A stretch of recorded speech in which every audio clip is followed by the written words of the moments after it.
किसान साथियों, F2DF की टीम एक बार फिर जुड़ चुकी है आप सभी के साथ। आज की जो मुख्य खबरें हैं उन पर विस्तार से चर्चा के लिए। किसान साथियों, इस बार यूपी में बड़ा फर्जीवाड़ा सामने आया है। पीएम किसान निधि सम्मान निधि जो योजना है उसके तहत किसान साथियों को 6,000 रुपए सालाना दिए जाते हैं। वहीं पर 6,000 अपात्र किसानों को इसका लाभ दे दिया गया है। सरकारी जो खजाने से काफी घाटा हुआ है। अगर हम बात करें किसान साथियों ने या इन ठगों ने फर्जी दस्तावेज बनवाकर इस स्कीम का फायदा उठाने का काम किया। प्रधानमंत्री किसान सम्मान निधि योजना में यह बहुत बड़ा फर्जीवाड़ा जो है वो सामने आया है। कहा जा रहा है कि हजारों अपात्र किसान साथियों को फर्जी तरीके से पीएम किसान निधि का लाभ दिया गया है। इससे सरकारी खजाने को काफी ज्यादा घाटा हुआ है। हालांकि मामला उजागर होने के बाद अधिकारियों ने कार्रवाई शुरू कर दी है। अब इन फर्जी किसानों को जल्द ही पीएम किसान की जो राशि है वो वापस करनी होगी, वरना उनके ऊपर कड़ी कार्रवाई की जाएगी। केरल में पशुपालकों को होने वाले नुकसान से बचाने के लिए सरल कृषि बीमा योजना की शुरुआत की गई है। केरल सरकार ने पशुपालकों की परेशानी को देखते हुए सरल कृषि बीमा योजना का प्रारंभ किया है। इसके माध्यम से डेयरी पशुपालकों की गर्मी में दूध कम हो जाने पर निर्धारित दिनों के अनुसार मुआवजा दिया जाएगा।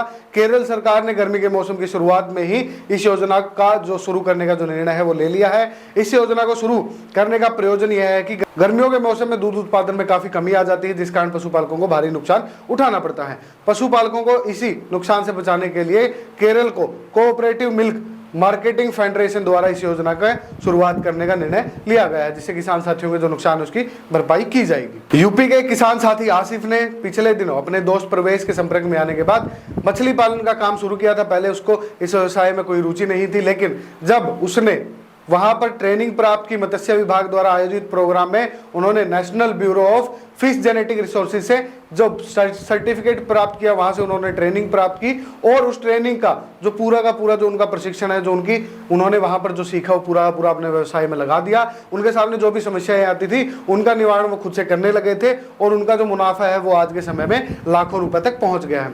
आसिफ जैसे किसान साथी, पशुपालक साथी, मछली पालन करने वाले लोग हमारे लिए एक मील का पत्थर साबित होंगे, क्योंकि इन्हीं लोगों की जागरूकता से, इन्हीं लोगों के हौसले को देखते हुए अन्य किसान साथी भी मोटिवेट होते हैं, उत्साहित होते हैं और भविष्य में अपना जो बिजनेस है उसको शुरू करने का काम करते हैं। क्योंकि किसान साथियों, केवल खेती से ही हम अपने आप को निपुण नहीं कर सकते, हमें खुद से भी व्यवसाय करना होगा। ऐसे जो खेती बाड़ी से जुड़े व्यवसाय हैं हमें करने भी चाहिए और इन बिजनेस से हम अपने परिवार को अच्छे पालन पोषण दे सकते हैं, अपने बच्चों को अच्छी पढ़ाई, अच्छी शिक्षा दे सकते हैं। किसान साथियों, हिमाचल में सरकार जल्द ही हिम गंगा योजना की शुरुआत करने जा रही है। दूध उत्पादन से जुड़े व्यवसायों को इससे काफी प्रोत्साहन मिलेगा। इस योजना के तहत हिमाचल सरकार द्वारा दूध खरीद प्रणाली में काफी ज्यादा सुधार किए जाएंगे।